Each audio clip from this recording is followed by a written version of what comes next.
এটা একটা পাকা আম। পাকা আমে আমি যখন হাত দিয়ে টিপ দেই, এই আমটা কিন্তু ভিতর দিকে গেঁথে যাচ্ছে, ডেবে যাচ্ছে, তাই না? দেখো ডেবে গেছে, এটা ট্যাপের সৃষ্টি হয়েছে। বাট এই আমটা যখন কাঁচা ছিল, তখন কিন্তু হাত দিয়ে চাপ দিলে কোনো ডেবে যেত না বা ট্যাপের সৃষ্টি হতো না। জানো তো সবাই যে পাকা আমে চাপ দিলে সেটা ডেবে যায়, বাট কাঁচা আমে চাপ দিলে সেটা ডেবে যায় না। এখন কেন পাকা আমে চাপ দিলে সেটা ডেবে যায় আর কাঁচা আমে চাপ দিলে সেটা ডেবে যায় না, এই কারণ অনুসন্ধান করতে করতেই আমরা কোষ প্রাচীর টপিকটা পড়ে ফেলতে পারবো। তাহলে আসো, আজকের খুব ইন্টারেস্টিং টপিক, সেটা হচ্ছে কোষ প্রাচীর। তাহলে আসো শুরু করি ব্যাপারটা। কোষ প্রাচীর, দেখো, এর আগে কিছু বেসিক কথা একটু বলে রাখি গঠন বোঝার আগে। এই মনে করো হচ্ছে একটা কোষের পর্দা বা সেল মেমব্রেন, কোষ পর্দা। সকল কোষেই কোষ পর্দা থাকবে। পৃথিবীতে এমন কোনো কোষ নেই যেটার পর্দা থাকে না। এখন দেখো, কিছু কিছু কোষ আছে যারা বিশেষত উদ্ভিদ কোষ বা ব্যাকটেরিয়াল কোষ, তাদের কোষ পর্দার পাশাপাশি বাইরে আরেকটা লেয়ার থাকে, এটাকে বলা হয় কোষ প্রাচীর। তাহলে দেখো, একটা হচ্ছে কোষ পর্দা আর একটা হচ্ছে কোষ প্রাচীর। দুইটার মধ্যে কিছু বেসিক পার্থক্য আছে। আমি কিছু মাথায় তোমাদের জিনিসগুলো দিয়ে রাখি, তারপর আমরা গঠনে আসি। আগে বেসিকটা বুঝি ওরা কেন আছে বা কি করবে। এই যে কোষ পর্দা আছে আর প্রাচীর, এদের মধ্যে ডিফারেন্সটা কোথায় দেখো। কোষ পর্দার কাজ হচ্ছে কোষের ভেতরে বিভিন্ন রকম পদার্থের যাতায়াত নিয়ন্ত্রণ করা। অর্থাৎ কোষের ভিতর কে প্রবেশ করতে পারবে আর কে প্রবেশ করতে পারবে না, সেই জিনিসটা রেগুলেট করে কোষ পর্দা বা সেল মেমব্রেন। তাহলে ভাইয়া, কোষ প্রাচীরের কাজ কি? কোষ প্রাচীরের কাজ হচ্ছে কোষকে আকৃতি প্রদান করা। আকৃতি প্রদান করা। তাহলে দেখো, এখানে আমি একটা জিনিস একটু বলতে চাই। আমাদের যে বইটা তোমরা পড়ে থাকো, বায়োলজি, উদ্ভিদ বিজ্ঞানের জন্য, আমি বইটার নাম বলতে চাচ্ছি না, সেই বইটায় কোষ প্রাচীরের অনেকগুলা কাজ বলা আছে এবং 4 নম্বর পয়েন্টে বলছে যে কোষ প্রাচীর কোষের ভিতর বিভিন্ন রকম পদার্থের যাতায়াত নিয়ন্ত্রণ করে। এই ব্যাপারটা পুরোপুরি ভুল। এটা ভাইয়া পরিবেশ পরিচিতি সমাজ না যে আমাকে পরীক্ষায় জিজ্ঞেস করছে আমাদের অর্থনীতিতে কৃষকের ভূমিকা লিখুন, 10টি ভূমিকা লিখুন, তা আমি 5টা বই থেকে লিখলাম, বাকি 5টা বানায় বানায় লিখে দিলাম, এরকম না। এখানে এক্স্যাক্টলি জানতে হবে জিনিসটা কি করে। কোষ প্রাচীরের কোনো রকম মাথা ব্যথা থাকে না কোষের ভিতরে কে ঢুকবে বা কে বের হবে। টোটালি ইগনোর করে জিনিসটাকে। কোষ প্রাচীর কিচ্ছু জানে না, কখনোই জানে না। অনেকে বলতে পারে না সামান্য আছে, না, সামান্যতম ভূমিকাও নাই। কোষের ভিতর কে ঢুকবে কে বের হবে এর পিছনে কোষ প্রাচীরের কোনো রকম ভূমিকা নাই। এই ব্যাপারটা সোললি রেগুলেট করে হচ্ছে কোষ পর্দা, যাতায়াতের ব্যাপারটা। কোষ প্রাচীর কোষকে আকৃতি প্রদান করে এবং হ্যাঁ, অনেক সময় হয়তো দৃঢ়তা প্রদান করে, কিছুটা বাইরের আঘাত থেকে হয়তো কিছুটা রক্ষা করে, বাট কখনোই এটা কোষের ভিতরে যাতায়াতের সাথে নিজেকে জড়িত করে না। এই হচ্ছে কোষ প্রাচীর। তো প্রাচীর ব্যাপারটা হচ্ছে একটা কোষের প্রাচীর যেই শেপের হবে, কোষটাও সেই শেপেরই হবে কিন্তু। অর্থাৎ মনে করো একটা কোষের প্রাচীর ষড়ভুজাকার, তাহলে কোষটাও আলটিমেটলি ফুলে ফেপে ষড়ভুজাকার ধারণ করবে, ষড়ভুজ আকৃতি ধারণ করবে। বা একটা কোষ প্রাচীর মনে করো বর্গাকার, তাহলে কোষটাও আলটিমেটলি ফুলে ফেপে এই প্রাচীরের শেপটাই ধারণ করবে। একটা কোষের প্রাচীর যদি হয় বৃত্তাকার বা তারকাকার, মনে করো এরকম, কোষের প্রাচীরের যেই শেপ হবে কোষটাও ফুলে ফেপে সেই শেপটাই কিন্তু অর্জন করবে। তার মানে কোষের আকৃতি প্রদান করা এবং কোষকে বাইরের আঘাত থেকে রক্ষা করা হচ্ছে কোষ প্রাচীরের কাজ। কোষ প্রাচীর কিন্তু যাতায়াতের সাথে কোনো রকম সম্পর্ক নেই। এখন আসো আমরা কোষ প্রাচীরের গঠনে যাই। তাহলে কোষ প্রাচীর কিভাবে গঠিত হয়, আমি এখানে কিছু শব্দ লিখে রেখেছি, ওটা নিয়ে আমরা একেবারে শেষে আলোচনা করব। সামান্য এমসিকিউ এর জন্য কিছু পয়েন্ট আসে, বাট আমাদের আগে কোষ প্রাচীরটা বুঝতে হবে এটা কিভাবে গঠিত হয়। কোষ প্রাচীর কিভাবে গঠিত হয়, তাই তো হচ্ছে কোষ প্রাচীরের গঠন, তাই না? তাহলে দেখো, মনে করো পাশাপাশি দুইটা কোষ আছে, একটা কোষ বিভাজিত হয়ে মনে করো দুইটা কোষ সৃষ্টি করছে। একটু ছোট করে দেখাই। একটা কোষ বিভাজিত হয়ে এদিকে একটা নিউক্লিয়াস, এইদিকে আরেকটা নিউক্লিয়াস তৈরি করছে। মানে কোষ দুইটা আলাদা হয়ে গেছে, নিউক্লিয়াস দুইটা আলাদা হয়ে গেছে, এবার সাইটোপ্লাজমকে আলাদা করতে হবে। আমি যদি সাইটোপ্লাজমকে আলাদা করতে চাই, আমাকে প্রথমে এই দুইটা কোষের মাঝখানে একটা পর্দা দিতে হবে, তাই না? আমি যদি ঘরের ভিতরে একটা রুমকে, মনে করো একটা বড় রুম আছে, সেটাকে আমি 2টা রুমে কনভার্ট করতে চাচ্ছি। তো আমার হাতের কাছে প্রথমে একটা পর্দা থাকতে পারে, বাসায় কার্টেন থাকতে পারে। সেই কার্টেন দিয়ে আমরা কিন্তু রুমটাকে 2 ভাগে ভাগ করতে পারি। একই রকম দেখো এখানেও এই 2টা নিউক্লিয়াসের মাঝখানে একটা পর্দা পর্দা গঠিত হবে, এবং সেই পর্দাটা এই 2টা কোষকে আলাদা করবে। যেহেতু এই পর্দাটা 2টা কোষের মধ্যে অবস্থিত, তাই একে বলা হয় মধ্য পর্দা। মধ্য পর্দা, ঠিক আছে। এখন এই মধ্য পর্দা কিভাবে তৈরি হলো, দেখো জিনিসটা একটু বুঝতে হবে। আমাদের যে নিউক্লিয়াস আছে, আমরা জানি নিউক্লিয়াস থেকে সৃষ্টি হয় কে ভাইয়া বলো? Endoplasmic reticulum. এন্ডোপ্লাজমিক রেটিকুলাম থেকে সৃষ্টি হয় গোলজি বডি, তাই না? সবাই শিখছি তো এগুলো, হ্যাঁ। এন্ডোপ্লাজমিক রেটিকুলাম, সেখান থেকে গোলজি বডি। গোলজি বডি থেকে সৃষ্টি হয় বিভিন্ন রকম ভেসিকল, ভ্যাকিউল, লাইসোসোম। এরকম একটা ভেসিকলের নাম হচ্ছে ফ্র্যাগমোসোম। গোলজি বডি থেকে সৃষ্ট একটা ভেসিকলের নাম হচ্ছে ফ্র্যাগমোসোম। এই যে ফ্র্যাগমোসোম আছে, এই ফ্র্যাগমোসোমের ভিতরে কিছু পদার্থ থাকে, রাসায়নিক পদার্থ থাকে। সেই পদার্থের নাম হচ্ছে ক্যালসিয়াম পেকটেট আর ম্যাগনেসিয়াম পেকটেট। ক্যালসিয়াম পেকটেট আর কি ভাইয়া? Magnesium pectate. তো দেখো এই যে ফ্র্যাগমোসোমের মধ্যে রয়েছে ক্যালসিয়াম পেকটেট আর ম্যাগনেসিয়াম পেকটেট, এই ফ্র্যাগমোসোমগুলো এই ফ্র্যাগমোসোমগুলো মাইক্রোটিবিউলসের সাহায্যে মাইক্রোটিবিউলসের সাহায্যে আমরা জানি কোষের ভিতরে যদি একটা অঙ্গ এক জায়গা থেকে আরেক জায়গায় যেতে চায়, যে আমি কোষের পূর্বে আছি, আমি পশ্চিমে চলে যাব, ওকে কে নিয়ে যাওয়া আসা করে? মাইক্রোটিবিউলস। তাহলে দেখো ফ্র্যাগমোসোম গুলো মাইক্রোটিবিউলস এর সহায়তায় এই যে বিষুবীয় অঞ্চলে বা 2টা কোষের মাঝের এলাকায় চলে আসে, এবং ফ্র্যাগমোসোম গুলো গোলে একীভূত হয়ে এই মধ্য পর্দা তৈরি করে। এইভাবে এই মধ্য পর্দা তৈরি হয়। তাহলে দেখো গোলজি বডি থেকে যে ফ্র্যাগমোসোম গঠিত হয়, সেগুলোকে ঠেলা দেয় কে? ঠেলা দেয় ভাইয়া? মাইক্রোটিবিউলস। এবং তারা এই যে 2টা কোষের মাঝখানে এসে গোলে একীভূত হয়ে ফ্র্যাগমোসোম তৈরি করে, সরি মধ্য পর্দা তৈরি করে। আবার হ্যাঁ, অনেক সময় এন্ডোপ্লাজমিক রেটিকুলাম থেকে তৈরি হয় ফ্র্যাগমোপ্লাস্ট। ফ্র্যাগমোপ্লাস্ট, এই ফ্র্যাগমোপ্লাস্ট এখানে এসে জমে মধ্য পর্দা তৈরি করে।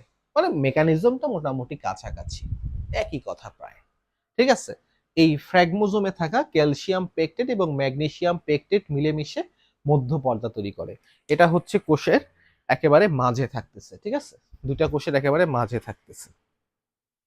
ওকে, সবাইকে এটুকু বুঝতে পারছে? আচ্ছা, তাহলে দেখো মাঝের লেয়ারটা হয়ে গেছে।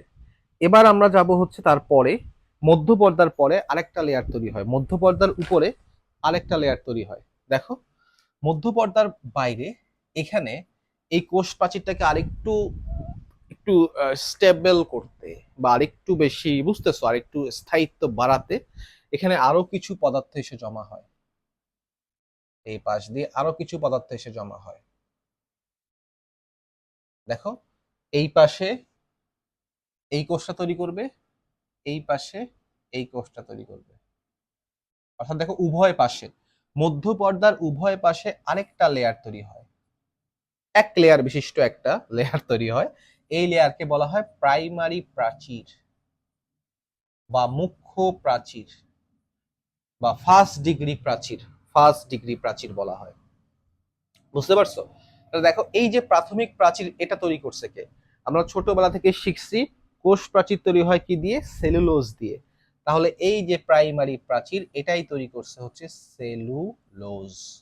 আমরা পড়ছি না যে উদ্ভিদের কোষ প্রাচীর তৈরি হয় সেলুলোজ দিয়ে, শৈবালের কোষ প্রাচীর তৈরি হয় সেলুলোজ দিয়ে, ছত্রাকের কোষ প্রাচীর তৈরি হয় কাইটিন দিয়ে, আর ব্যাকটেরিয়ার কোষ প্রাচীর তৈরি হয় পেপটিডোগ্লাইকানস দিয়ে।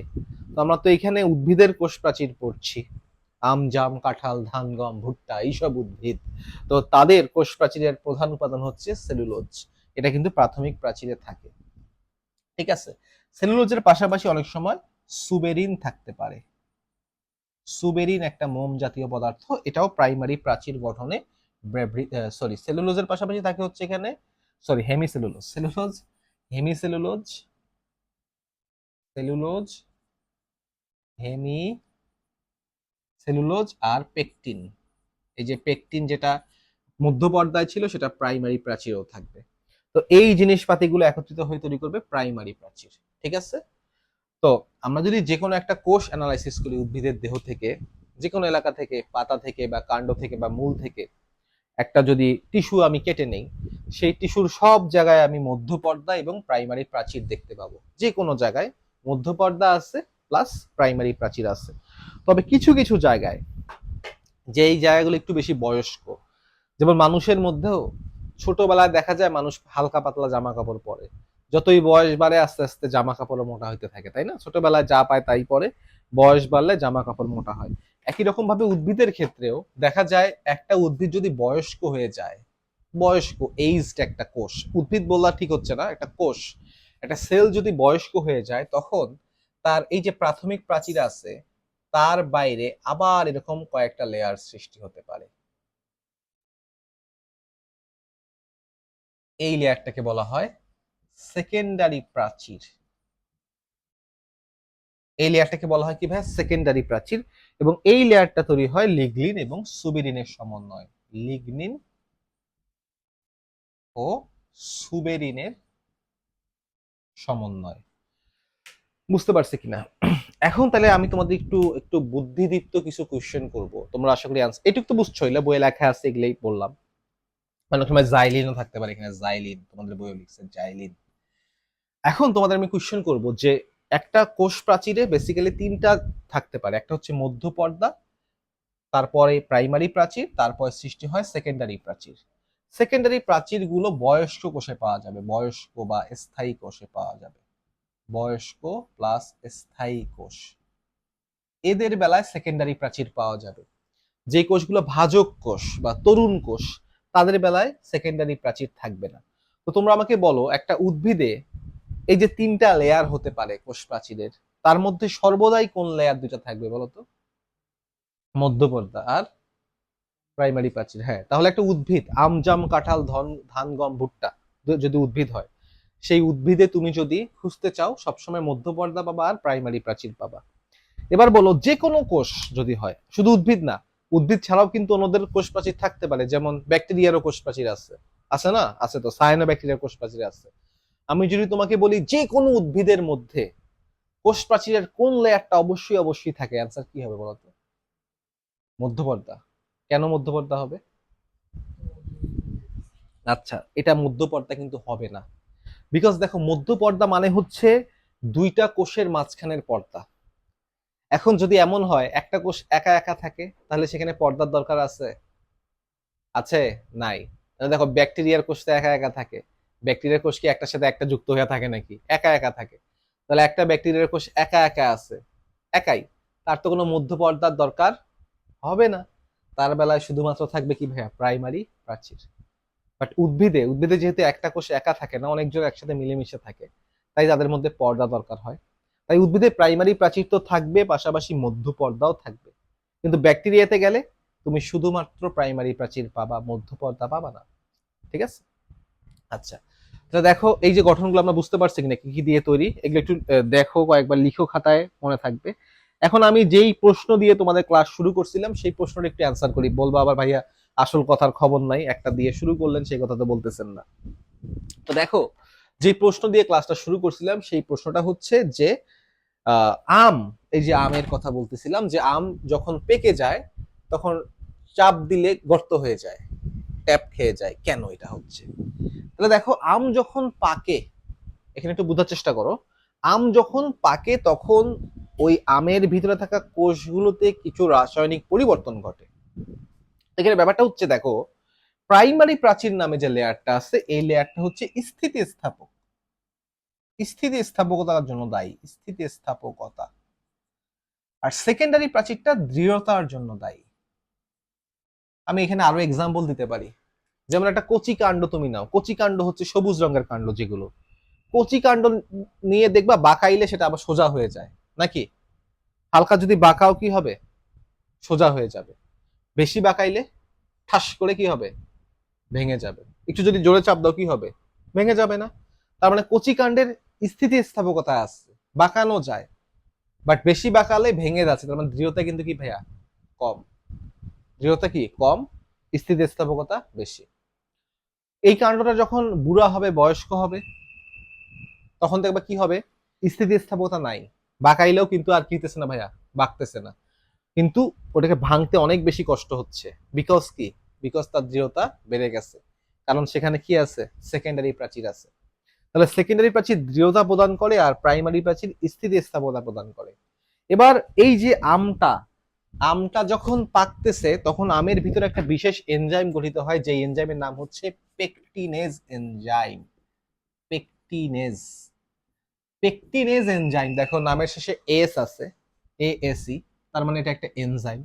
এই এনজাইমটা কোষ প্রাচীরে থাকা পেকটিন সমূহকে নষ্ট করে ফেলে, ভেঙে ফেলে। নাম শুনেই বুঝতেছো, পেকটিনেজ মানে তার কাজ হবে পেকটিনকে ভেঙে ফেলা। তাহলে দেখো, যখন পেকটিন গুলো গলে যাচ্ছে তখন আস্তে আস্তে কোষ প্রাচীরটা কি হয়ে যাচ্ছে ভাইয়া, দুর্বল হয়ে যাচ্ছে। কারণ দেখো, মধ্য পর্দায় পেকটিন আছে, প্রাইমারি প্রাচীরও কি আছে, পেকটিন আছে। যখন আমের ভিতর পেকটিনেজ এনজাইম তৈরি হচ্ছে, এই প্রাচীরগুলো দুর্বল হয়ে যাচ্ছে, এবং তখন আমের মধ্যে সেই দৃঢ়তাও নাই, সেই স্থিতিস্থাপকতাও নাই। একটু চাপ দিলেই আমটা কি হচ্ছে ভাইয়া, গেঁথে যাচ্ছে ভিতরে। বুঝতে পারছো? তাহলে দেখো, আম যখন পাকে তখন পেকটিনেজ এনজাইমের প্রভাবে তার কোষ প্রাচীরটা দুর্বল হয়ে যায়, তাই আমকে চাপ দিলেই আমটা ডেবে যায়। ওকে, তাহলে আমরা আশা করি কোষ প্রাচীরের গঠনটা বুঝতে পারছি। এবার কোষ প্রাচীরের ভিতর আমি একটু এটাকে সম্পূর্ণ করি। প্রাইমারি প্রাচীর যেমন এদিকে আছে, এদিকেও তো থাকবে, তাই না? এদিকেও আছে, মনে করো এদিকেও আছে প্রাইমারি প্রাচীর। তাহলে এই যে মোটা অংশটা, পুরো অংশটা হচ্ছে কোষ প্রাচীর। কোষ প্রাচীরের ভিতরে ভাইয়া কি আছে, কোষ পর্দা আছে। তাহলে আমি একটু এখানে এটাও দেখাই, কোষ পর্দাটা একটু দেখাই। এইভাবে মনে করো কোষ পর্দা আছে এখানে, কোষ প্রাচীরের ভিতরে কিন্তু কোষ পর্দাও আছে, এটা হচ্ছে কোষ পর্দা বা সেল মেমব্রেন। হ্যাঁ, এই সাইডেও আছে সেল মেমব্রেন। আচ্ছা, বুঝো, কিন্তু এটা হচ্ছে পর্দা বা সেল মেমব্রেন। এখন এই যে কোষ প্রাচীরটা আছে ভাইয়া, এই কোষ প্রাচীরটা মাঝে মাঝে এর যে পুরুত্ব, কিছু কিছু এলাকার পুরুত্বটা কমে যায়, কিছু কিছু এলাকার পুরুত্ব কি হয় ভাইয়া, কমে যায়। অর্থাৎ মনে করো এত মোটা থেকে এই কমে এটুটুক হয়ে গেল, বা এদিকে এটুটুক হয়ে গেল, কমে গেল, পুরুত্ব কমে গেল। পুরুত্ব কমে গেছে, পুরোপুরি কিন্তু নষ্ট হয় না, পুরুত্বটা কি হয়েছে ভাইয়া, কমে গেছে। তা দেখো, যদি কোষ প্রাচীরের পুরুত্ব কমে যায়, তাহলে যে এলাকায় কোষ প্রাচীরের পুরুত্ব কমে গেছে সে এলাকাটা কি সৃষ্টি হয়েছে ভাইয়া, গর্ত সৃষ্টি হয়েছে না? এই গর্তকে আমরা বলি হচ্ছে কূপ। কি বলি, কূপ বা কুয়া। তোমার গ্রামের বাড়িতে গেলে কুয়া দেখছো না, যে হঠাৎ করে একটা গর্ত, পানি উঠায় ওখান থেকে। ঠিক তেমনি দেখো, কোষ প্রাচীরের মধ্যে হঠাৎ করে একটা গর্ত। তো দেখো, একটা গর্ত এইদিকে আছে আর একটা গর্ত কি ভাই এইদিকে আছে। গর্তকে আমরা এখানে বলতেছি কুয়া বা কূপ, এবং যেটাকে ইংরেজিতে বলা হয় পিট। কি বলে ভাইয়া, পিট বলে। কি বলে, পিট বলে, পিট, মেমব্রেন পিট। ঠিক আছে, তাহলে দেখো এইটা হচ্ছে একটা পিট, এদিকে আরেকটা পিট, দুইটা পিট মুখোমুখি অবস্থান করতেছে। এই সাইডে একটা পিট তৈরি হয়েছে, ওই সাইডে একটা পিট তৈরি হয়েছে। যখন দুইটা পিট, এই কোষের পিট এবং ওই কোষের পিট মুখোমুখি অবস্থান করে, সেটাকে বলা হয় পিট মেমব্রেন। পিট মেমব্রেন বলা হয়। বুঝতে পারছি পিট মেমব্রেন জিনিসটা কি?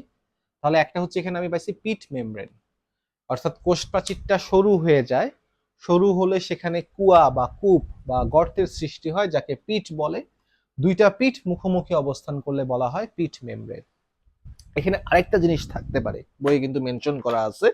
সেই জিনিসটা কি, দেখো অনেক সময় এমন হয় যে এই প্রাচীরের জন্য কোষ দুইটার মধ্যে সংযোগ একেবারে কমে আসে। তখন কোষ দুটো করে কি, নিজেদের মধ্যে যোগাযোগ রক্ষার্থে কিছু এলাকায় দেখো এখানে কিন্তু করছে, এই দেখো মুছে ফেলছে, কোষ প্রাচীর কি করছে ভাই, সরু করে ফেলছে না? বাট এখানে সরু করতে করতে এমন হবে যে কোষ প্রাচীর পুরোপুরি নিশ্চিহ্ন করে ফেলবে, কোষ প্রাচীর পুরোপুরি নিশ্চিহ্ন করে ফেলবে, বুঝছি কিনা? অর্থাৎ এমনও কিছু এলাকা পাওয়া যাবে যেখানে কোষ প্রাচীর পুরোপুরি নিশ্চিহ্ন হয়ে গেছে, এবং কোষ প্রাচীর পুরোপুরি নিশ্চিহ্ন হয়ে গেলে এই এলাকাটা দেখো, এদিকের উপরে সেল মেমব্রেন, নিচে সেল মেমব্রেন আছে, সেল মেমব্রেনটা ভাঁজ হয়ে যাবে, ভাঁজ হয়ে দেখো এই দুইটা কোষের যে সাইটোপ্লাজম আছে তাদের মধ্যে একটা সংযোগ স্থাপন করবে। এই কোষের সাইটোপ্লাজম ওই কোষের সাইটোপ্লাজমের মধ্যে একটা সংযোগ স্থাপন করছে, এবং প্লাজমা মেমব্রেনটাও সেই অনুযায়ী বা কোষ পর্দা সেই অনুযায়ী ভাঁজ হয়ে গিয়েছে। এই যে অঞ্চলটা বা এই যে গঠনটা, এই গঠনকে বলা হয় প্লাজমোডেজমাটা, প্লাজমোডেজমাটা।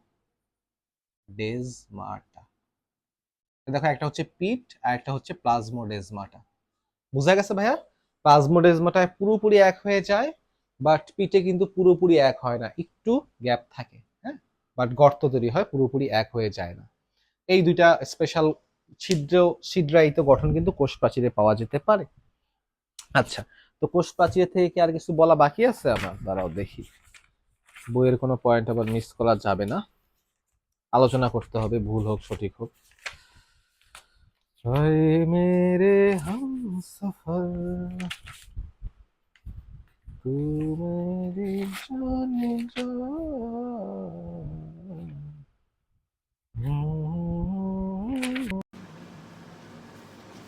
তো যেটা বলছিলাম, দেখো কোষ প্রাচীরের মূল উপাদান হচ্ছে কি ভাইয়া, সেলুলোজ।